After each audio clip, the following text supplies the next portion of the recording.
Hi friends, ఎలా ఉన్నారండి? బాగున్నారా? గోంగూర చూడ నా నోరు ఊర. నా నోరే కాదండి బాబు, గోంగూర చూస్తే ఎవరి నోరైనా ఊరిపోతుంది కదా. ఆంధ్ర మాత మరి. ఇంకా గోంగూర అంటే ఇష్టపడిన వాళ్ళు ఎవరు ఉండరు కదండి. ఈ రోజైతే మా పిల్లలకి గోంగూర చికెన్ చేస్తున్నాను ఫ్రెండ్స్. చికెన్ని శుభ్రం చేసేసుకొని ఉప్పు కారం పెట్టి ఉంచేసాను ఒక పక్కన.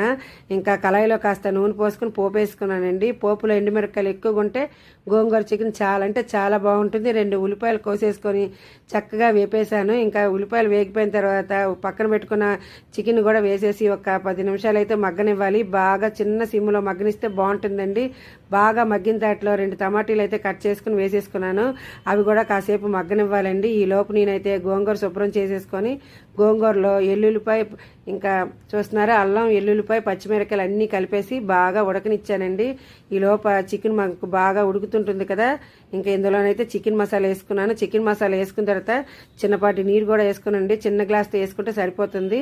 అది కాస్త ఉడికిన తర్వాత ఇంకా ఉడికిన గోంగూరని చక్కగా వేసుకొని శుభ్రంగా కలిపేసుకొని ఒక 10 నిమిషాలు ఉడకనిస్తే చక్కగా గోంగూర చికెన్ అయితే అయిపోతుందండి. పైన కాసంత కొత్తిమీర జల్లుకుంటే మరికంత టేస్ట్గా ఉంటుంది ఫ్రెండ్స్. జై శ్రీరామ్.